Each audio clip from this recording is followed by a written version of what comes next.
नमस्कार दोस्तों, मैं हूं आगम सिंह सिसोदिया। स्वागत है आप सभी का। आज हम आए हैं गागरोन किले को विजिट करने, जो कि झालावाड़ में स्थित है। जिस स्पॉट पे हम आज खड़े हुए हैं, यहाँ से झालावाड़ का जो गागरोन किला है वो मात्र 3 किलोमीटर की दूरी पर है। तो चलिए चलते हैं गागरोन किले की तरफ और देखते हैं वहां से हमें कैसा नजारा देखने को मिलता है। गागरोन का किला कोटा से लगभग 100 किलोमीटर की दूरी पर है।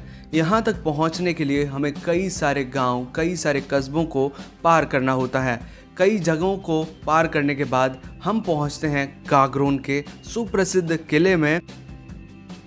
तो अब हम आ चुके हैं गागरोन फोर्ट के अंदर। इस फोर्ट को जल दुर्ग के नाम से भी जाना जाता है, क्योंकि ये 3 तरफ से पानी से घिरा हुआ है।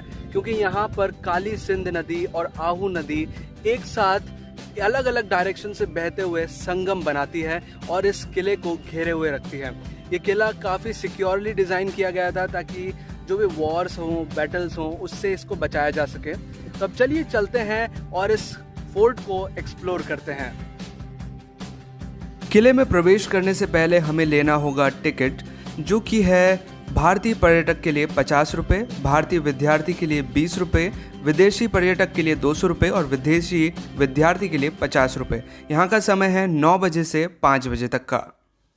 किले में प्रवेश करने के लिए सबसे पहले हमें पार करना होगा गणेश पोल, जो कि यहाँ का मुख्य द्वार है। गणेश पोल के दरवाज़ों पर आप देखेंगे काफ़ी नुकीले भाले लगे हुए हैं, जो कि पुराने टाइम पे सेफ्टी के लिए यूज़ किए जाते थे।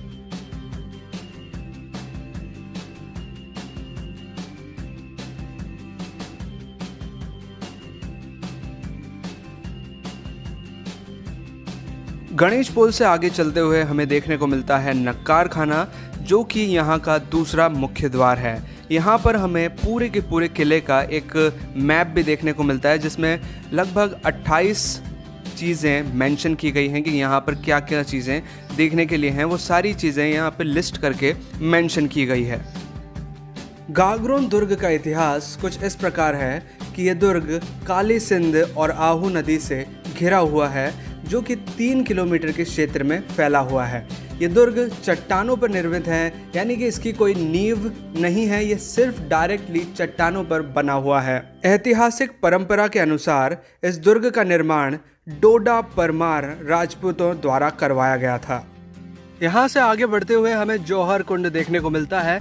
जौहर कुंड वो कुंड है जहाँ से वीरांगनाओं ने अपने आप को अग्नि में समर्पित कर दिया।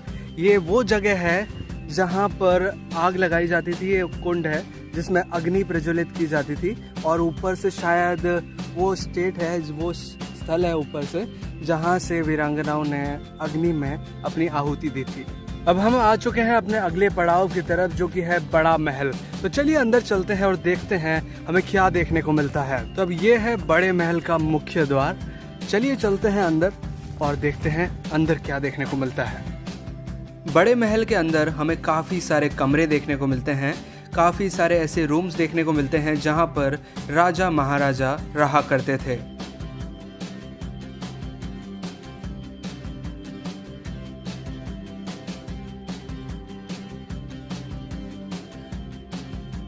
ये है बड़े महल के अंदर के कमरे, जो कि काफ़ी बड़े हैं साइज़ में तो, और इसमें काफ़ी सारे कंपार्टमेंट्स हैं हमें जो देखने को मिल रहे हैं।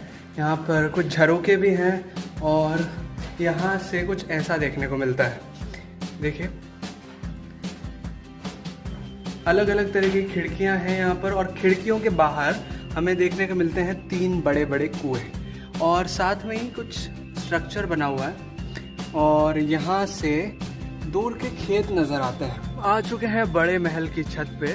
यहाँ पर कुछ कमरे बने हुए हैं, उन्हें हम ज़रा देख लें, और कुछ बालकनीज़ हैं, कुछ बरामदे हैं जो हमें देखने को यहाँ पर मिल रहे हैं। देखिए ये हैं कुछ नज़ारे जो हमें बड़े महल की छत के ऊपर देखने को मिल रहे हैं। देखिए यहाँ पर ऊपर की तरफ ये अंदर कमरे भी हैं कुछ, ये देख पा रहे होंगे आप, कुछ कमरे हैं, कमरों के अंदर भी कमरे हैं और यहाँ पर काफ़ी सारे चमगादड़ हैं, तो जाना थोड़ा सा मुश्किल होगा, लेकिन ये इस तरह का स्ट्रक्चर यहाँ पर बना हुआ है। और यहाँ से देखें तो काफ़ी सुंदर देखने को मिल रहा है, काफ़ी अच्छा बरामदा है। ये बड़ा महल यहीं ख़त्म नहीं होता है, यहाँ पर आगे भी बहुत सारे कमरे हैं, जैसे कि यहाँ आप देख पाएंगे काफ़ी सारे कमरे बने हुए हैं यहाँ पर। और ये देखिए यहाँ से कुछ और बालकनी टाइप की देखने को मिल रही है। चलिए आगे चलते हैं। सेम टू सेम स्ट्रक्चर यहाँ पर भी बना हुआ है, जैसे कि पिछली साइड में हमने देखा, वही स्ट्रक्चर यहाँ बड़े महल में भी बना हुआ है। काफ़ी लंबी छत है, जैसे कि आप आजकल के घरों में देखने को मिलती है उस तरह की काफ़ी लंबी छत यहाँ पर है, लेकिन कुछ ज़्यादा ऊपर डोलियाँ नहीं हैं। लेकिन यहाँ से ड्रेनेज के सिस्टम काफ़ी अच्छे हैं, जैसे कि यहाँ पर बनाए हुए हैं। ये आप देख पाएंगे कि यहाँ पर ये कुछ ड्रेनेज के सिस्टम है, अगर छत में पानी वगैरह भर जाए तो यहाँ से वो पानी निकल सकता है। यहाँ से नीचे की ओर एक काफ़ी घना बरगद का पेड़ है और नीचे कुछ स्ट्रक्चर्स हैं, यहाँ पर भी कुछ कमरा नुमा बने हुए हैं। और यहाँ से एक बुर्ज है जिसके ऊपर एक छतरी है, और यहाँ से जो सीन है वो काफ़ी अच्छा देखने को मिलता है, क्योंकि यहाँ से झालावाड़ शहर काफ़ी अच्छा देखने को मिलता है। देखिए आप देख पा रहे होंगे झालावाड़ दिख रहा है, यहाँ से पूरा शहर दिख रहा है और सीन अच्छा है, यहाँ का जो भी व्यू है काफ़ी अच्छा है। अब हम चल रहे हैं बड़े महल के नीचे की ओर, और नीचे की ओर काफ़ी अंधेरा यहाँ पर है, पर नज़ारा काफ़ी अच्छा लग रहा है। ऊपर थोड़ी सी टान टाइप की बनाई हुई है इन्होंने। बड़े महल के आगे की तरफ है द्वारिकाधीश मंदिर। जैसे कि आप देख पाएंगे यहाँ पर द्वारिकाधीश मंदिर लिखा हुआ है। और अब हम चलने वाले हैं द्वारिकाधीश मंदिर के अंदर। यहाँ पर कुछ कलाकारियाँ आपको देखने को मिलेंगी, पत्थर के ऊपर कलाकारियाँ की गई हैं। चलिए अब चलते हैं द्वारिकाधीश मंदिर के अंदर। देखिए मंदिर में मूर्ति तो अभी स्थापित नहीं है, क्योंकि यहाँ पर कई शासकों का राज्य हो चुका है और लोग आते जाते मूर्ति को स्क्रैच कर दें, कुछ ख़राब हो जाए, इसलिए मूर्तियाँ यहाँ से हटा दी गई हैं। लेकिन ये मंदिर प्रांगण है, अभी तो यहाँ पर कुछ मंदिर जैसा देखने को नहीं मिलेगा, लेकिन स्ट्रक्चर जो है वो मंदिर के जैसा है। और पुराने टाइम पे यहाँ मंदिर हुआ करता था जिसमें मूर्ति पूरी तरह स्थापित थी। द्वारिकाधीश मंदिर के अंदर एक बहुत ही प्राचीन बड़ का पेड़ है जिसकी शाखाएं नीचे तक आई हुई हैं। अब इस मंदिर के आगे चलते हुए हम देखने वाले हैं भैरव पोल को, तो चलिए चलते हैं भैरव पोल की तरफ और वहां से जो नज़ारा देखने को मिलता है चलिए देखते हैं। यहाँ पर खींची दरबार मंदिर भी है और ये है भैरव पोल। जैसे कि आप देख पा रहे हैं काफ़ी एंशिएंट दरवाज़ा है और काफ़ी देखने लायक जगह हमें याद पड़ती है। अब आगे चलते हैं और देखते हैं भैरव पोल को पार करने के बाद हमें क्या देखने को मिलता है। भैरव पोल से आगे चलते हैं, हम देखेंगे मधुसूदन मंदिर को। और चलिए चलते हैं मधुसूदन मंदिर के अंदर और देखते हैं यहाँ हमें क्या देखने को मिलता है। तो अब हम प्रवेश कर चुके हैं मधुसूदन मंदिर के अंदर और यहाँ से हमें काफ़ी अच्छा देखने को मिल रहा है। जैसे कि मंदिर का स्ट्रक्चर होता है उसी तरह का स्ट्रक्चर यहाँ पर मधुसूदन मंदिर के अंदर बनाया हुआ है। ये है शायद मंदिर का प्रांगण और यहाँ से मंदिर के अंदर का जो दृश्य है, यहाँ पर मूर्ति स्थापित नहीं है, लेकिन जो मंदिर का जैसे कि स्ट्रक्चर होता है, जो मंदिर के कपाट होते हैं, फाटक होते हैं, वो यहाँ पर हमें देखने को मिल रहे हैं। और मंदिर की मूर्ति यहाँ नहीं है, लेकिन मंदिर के अंदर का स्ट्रक्चर उसी तरह का है जैसे कि मंदिर में होता है। यहाँ से मंदिर के अलग अलग प्रांगण हैं जो कि बनाए हुए हैं। यहाँ पर शायद मूर्ति स्थापना के लिए जगह हो। यहाँ तो मुझे खाना बनाने का वैसे लग रहा है ये, क्योंकि यहाँ पर ये खाना बनाने की जगह है। रसोई टाइप की यहाँ पर नज़र आ रही है और शायद वो मंदिर का किचन होगा ये, प्रसाद वगैरह बनाने के लिए। और यहाँ से आगे चलें तो यहाँ से वापस से बाहर निकल जाते हैं। यहाँ पर ये जो सरफेस आप देख रहे हैं इसमें बिल्कुल सीधी पट्टियाँ गाड़ी हुई है ताकि एक अच्छा ग्रिप बन सके। और ये पट्टियाँ ऐसी तरह से गाड़ी हुई है ताकि ये अगर तेज़ वाटर का फ्लो भी हो जाए तो भी ये बहे ना, इस तरह से ये पट्टियाँ बनाई गई हैं। देखिए हम नीचे की ओर जा रहे हैं, पूरे में इसी तरह का स्ट्रक्चर बनाया हुआ है, इसी तरह की पट्टियां गाड़ी हुई हैं ताकि अच्छा से अच्छा ग्रिप हमें बन सके।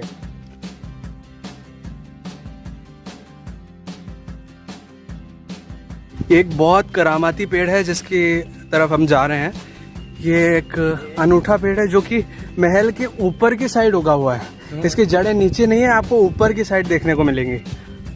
गोपाल प्रजापति जी, आप इसके बारे में थोड़ा बताइए। ये मतलब कोई भी मतलब इच्छा है जो अच्छा, इच्छा बख्श टाइप है। कोई भी ना इच्छा मतलब मन में सोचा हुआ कार्य हाँ। वो जल्दी ही पूर्ण हो जाता है। अच्छा अच्छा अच्छा, ये तत्काल प्रभाव से मतलब दरबार की कृपा। ओके। आप बता पाएंगे कि पेड़ और ये पेड़ की स्ट्रक्चर में कुछ लीव्स भी कुछ अलग तरह की नजर आ रही है हमें। ये देखिए, पेड़ की जो लीव्स हैं वो कुछ अलग ही पैटर्न में यहाँ पे देखने को मिल रही हैं। और आप देखेंगे ये पेड़ की जड़ें इस चबूतरे में से निकली हुई हैं। ये देखेंगे, ये पेड़ जमीन से नहीं उगा हुआ है, जैसे कि आप यहाँ पे देख पाएंगे। ये हाइट से, हम कितनी हाइट पे खड़े हुए हैं अभी, लेकिन ये पेड़ ऊपर की ओर उगा हुआ है। पत्थरों से ये अपना मिनरल्स वगैरह लेता है और ये करामाती पेड़ यहाँ के लोगों के द्वारा कहा जाता है। और हो भी सकता है, जैसे कि आप इसके स्ट्रक्चर भी देख पा रहे होंगे कि अलग ही तरह का स्ट्रक्चर है। लीव्स के स्ट्रक्चर्स और फ्लावर्स के स्ट्रक्चर अलग अलग यहाँ पर देखने को मिल रहे हैं। और ये पेड़ रियल में कुछ अलग तरह का हमें नज़ारा दे रहा है। तो 2 पेड़ हैं यहाँ पे। हाँ, 2 पेड़ है, बहुत ही दुर्लभ और अच्छा। गोपनीय पेड़। ये अच्छा। बाहर विदेशों में भी नहीं मिलेंगे। अच्छा, और अच्छा। बहुत ही गोपनीय है। हाँ। और यहाँ का सोचा हुआ कार्य बहुत ही तत्काल प्रभाव, तुरंत प्रभाव से पूर्ण हो जाता है। अच्छा, और ये 2 पेड़ हैं नर और नारी के। नर और नारी के हैं। अच्छा अच्छा, एक इधर है और एक पीछे साइड में। अच्छा अच्छा अच्छा। और खाने की तरफ से जुड़ जा रहा है। लेकिन ये बहुत अनूठी चीज़ है कि ये बिल्कुल इस महल के ऊपर जाके उगा के है। ऊपर जाते हैं। ना कोई गमला, ना कोई चीज़, बिल्कुल दीवारों में। हाँ, कोई ये नहीं है। बिल्कुल, ये बिल्कुल। मतलब करामाती अच्छा अच्छा, हाँ हाँ मतलब ईश्वर से लिख देता है। हाँ। ये सारे वो बिग कंटेनर्स हैं जिनके अंदर शस्त्र रखे जाते थे। जैसे कि युद्ध के टाइम पे जो भी इंस्ट्रूमेंट्स यूज़ होते थे, जो भी हथियार यूज़ होते थे, वो इन सभी कंटेनर्स में रखे जाते थे। ये शस्त्रगार पूरा वहाँ तक बना हुआ है। अब हम चलते हैं बारूद खाने की तरफ, जहाँ पर बारूद भर के रखा जाता था। बारूद खाना, ये जो इमारत आप देख रहे हैं ये है बारूद खाना, जहाँ पर बारूद संग्रह करके रखा जाता था जो कि युद्ध के दौरान काम आता था। ये है बारूद खाना और यहाँ से इसके प्रवेश द्वार हैं। 3 प्रवेश द्वार हमें यहाँ देखने को मिल रहे हैं। क्योंकि ये पत्थरों के ऊपर बनाया गया है। पुराने जमाने पे क्या है कि हाँ, पत्थरों के ऊपर शिलान्यास करते थे। हाँ तो उस जमाने के कारीगर अभी भी हाँ दुर्लभ है, हाँ मतलब नहीं मिलते हैं। हाँ हाँ ये है 2nd गेट हाँ। और वो है 3rd गेट।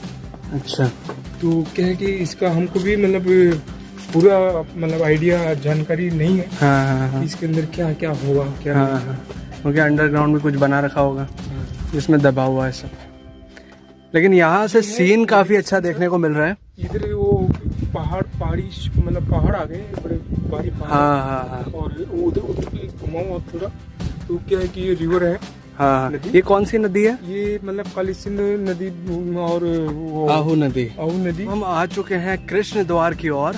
अब चलेंगे कृष्ण द्वार के अंदर और इसके पार देखेंगे हमें क्या देखने को मिलता है। यह जल संचयन संरचना यानी कि वाटर स्टोरेज स्ट्रक्चर, जहाँ पर पानी को स्टोर करके रखा जाता था। यानी कि रेन वाटर हार्वेस्टिंग टाइप का ये कुछ मेथड है जिसे अपनाकर यहाँ पर पानी को बचा के रखा जाता था।